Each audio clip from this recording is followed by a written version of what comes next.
വർഷങ്ങൾക്ക് ശേഷം പ്രിയദർശൻ അക്ഷയ് കുമാർ കോംബോ ഒന്നിച്ച ഒരു മൂവിയാണ് ഭൂത് ബംഗ്ല എന്ന് പറയുന്ന നെറ്റ്ഫ്ലിക്സിൽ ഇപ്പോൾ റിലീസായിട്ടുള്ള ഈ ഒരു മൂവി ഏപ്രിലാണ് റിലീസായത്. വളരെ വലിയൊരു വിജയമായിരുന്നു.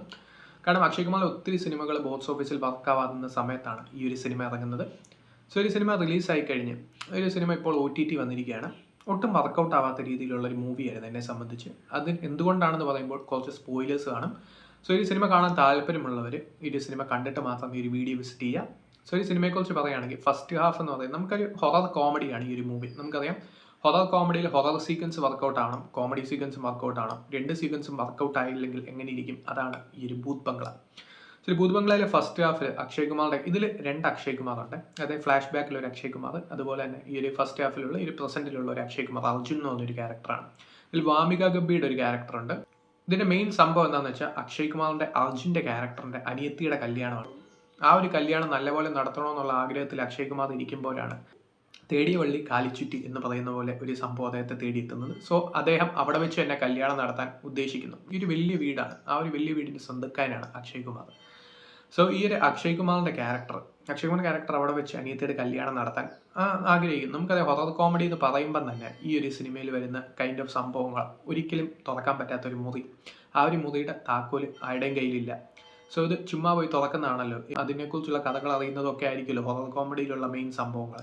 അത് തന്നെയാണ് ഇവിടെയും വരുന്നത്. അതാണ് ഭൂത് ബംഗ്ല. അതിൽ വരുന്ന കോമഡീസ് നമുക്കറിയാം. ഗോസ്റ്റ് ഹൗസിൻ്റെ, ഗീതാഞ്ജലി, കിളിച്ചുണ്ടൻ മാമ്പരം, പ്രിയദർശൻ്റെ തന്നെ പല പല മൂവീസിലെ സംഭവങ്ങൾ, അതായത് മെയിൻ കോമഡീസ് ഒറ്റ സിനിമയിൽ നമുക്ക് കാണാൻ സാധിക്കും. അതാണ് ഓഫർ. കൂടെ തന്നെ കുറച്ച് റേസിസം രീതിയിലുള്ള ജോക്സും, നമ്മൾ ഗീതാഞ്ജലി കണ്ടപ്പം തന്നെ വെറുത്തുപോയ രീതിയിലുള്ള ജോക്സും ഒക്കെ തന്നെ ഇവിടെ അഡീഷണൽ ആയിട്ട് വന്നിട്ടുണ്ട്. അതാണ് ഈ ഒരു സിനിമയുടെ വേറെ ഒരു നെഗറ്റീവ്. ഇതൊന്നും തന്നെ വർക്കൗട്ട് ആവാത്ത രീതിയിലുള്ള ജോക്സാണ്, പ്രത്യേകിച്ച് നമുക്ക്. കാരണം നമ്മൾ ഒത്തിരി കണ്ടുമടുത്ത ഈ രീതിയിലുള്ള ജോക്സൊക്കെ കുറേ ആയിട്ട് നമ്മൾ കാണുന്നില്ലായിരുന്നു, പക്ഷെ പിന്നെയും വന്നിട്ടുണ്ട്. കാരണം എവിടെ എങ്ങനെയുള്ള ജോക്സ് കേൾക്കും എന്നുള്ളത് പ്രിയദർശനെ പോലെ ഒരു ബ്രില്യൻ്റ് ആയിട്ടുള്ള ഡയറക്ടറിന് അറിയാം. കാരണം ഈ ഒരു സിനിമയിൽ വന്നിരിക്കുന്ന കോമഡീസ് ഒക്കെ തന്നെ വലിയ റെസ്പോൺസ് ആയിരുന്നു ഹിന്ദിയിൽ. അതുകൊണ്ട് തന്നെയാണ് ഈ ഒരു സിനിമ വലിയ വിജയമായി മാറിയത്. പക്ഷേ നമ്മളെ സംബന്ധിച്ച് ഈ ഒരു കോമഡീസ് ഒന്നും വർക്കൗട്ട് ആവാത്ത രീതിയിലുള്ള ഒരു ടോർച്ചർ രീതിയിലുള്ള ഒരു കോമഡിയാണ്. സോ ഇനി സെക്കൻഡ് ഹാഫിൽ ഇതൊക്കെ എന്തുകൊണ്ടാണ് നടക്കുന്നത് എന്നുള്ള ചെറിയ ഔട്ട്ലൈൻ ഫസ്റ്റ് ഹാഫിൽ പറയുന്നുണ്ട്. ഒരു വധുസ് എന്ന് പറയുന്ന ഒരു അസുരനെ കുറിച്ചും അതിൻ്റെ കൂടെ തന്നെ ഒരു വൃക്ഷത്തെക്കുറിച്ചൊക്കെ പറയുന്നുണ്ട്. അപ്പോൾ നമ്മൾ എന്തെങ്കിലും വലിയൊരു സംഭവം പ്രതീക്ഷിക്കും. പക്ഷേ ഇവിടെ രണ്ടാമത്തെ അക്ഷയ് കുമാറിൻ്റെ എൻട്രിയാണ്. അതായത് ഈ ഒരു സിനിമയിൽ ഒരു ഗുരുജി ഉണ്ട്. ഗുരുജിയുടെ 2 ശിഷ്യന്മാരാണ് അക്ഷയ് കുമാറും ഇപ്പം പ്രസൻറ്റിലുള്ള അക്ഷയ് കുമാറിൻ്റെ അച്ഛനും. സോ ഇതിൽ ഒരു ക്യാരക്ടറിന് തബുവിൻ്റെ ക്യാരക്ടർ, തബു ഇതിലൊരു ഗസ്റ്റ് റോളിന് വരുന്നുണ്ട്. സോ ഒരു ഗസ്റ്റ് റോളിൽ ഈ ഒരു വളരെ കുറച്ച് ടൈമുള്ളൊരു ഗസ്റ്റ് റോളാണ്. സോ ആ ഒരു ക്യാരക്ടറിന് ഈ ഒരു അക്ഷയ് കുമാറിൻ്റെ അച്ഛനായിട്ടുള്ള ഈ ഒരു കഥാപാത്രത്തിനോട് ഒരു പ്രേമം. സോ ഈ ഒരു അക്ഷയ് കുമാറിൻ്റെ അച്ഛന് ഒരു ചെറിയ ഇഷ്ടമുണ്ട്.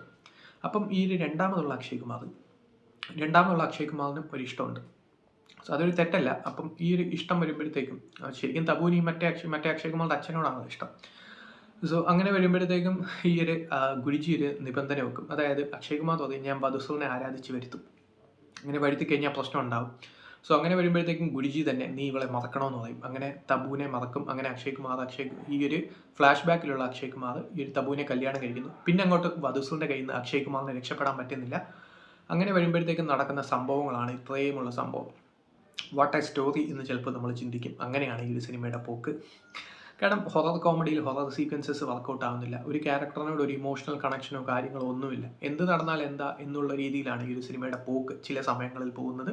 ഫസ്റ്റ് ഹാഫിൽ ഇത്രയും ടോർച്ചർ കോമഡി കഴിഞ്ഞ് എന്തെങ്കിലും നല്ലത് കാണുമെന്നുള്ളത് ഈ ഫ്ലാഷ് ബാക്കിലോട്ട് വരുമ്പോൾ ഫ്ലാഷ് ബാക്കും ഇങ്ങനെയായി. സോ അതാണ് സിനിമയുടെ പോക്ക്. ഇതൊക്കെ കണ്ട് ക്ലൈമാക്സും കഴിഞ്ഞ് ഈ ഒരു സിനിമയുടെ ഒരു തീരാറാവുമ്പോഴത്തേക്കും ഈ ഒരു കഥ എന്ന് പറയുന്ന ഒരു ക്യാരക്ടറുണ്ട്. സോ ആ ഒരു ക്യാരക്ടർ വേറെ ഒരു ട്വിസ്റ്റ് പറയുന്നു. ആ ഒരു ട്വിസ്റ്റ് പറയുമ്പോൾ നമ്മൾ കണ്ടുകൊണ്ടിരുന്ന ആളുകളൊക്കെ ഇത്രയും നേരം മണ്ടന്മാരായി അല്ലേ എന്നുള്ളൊരു തോന്നൽ കൂടി വരും. അവിടെയാണ് സിനിമ എൻഡ് ആവുന്നത്.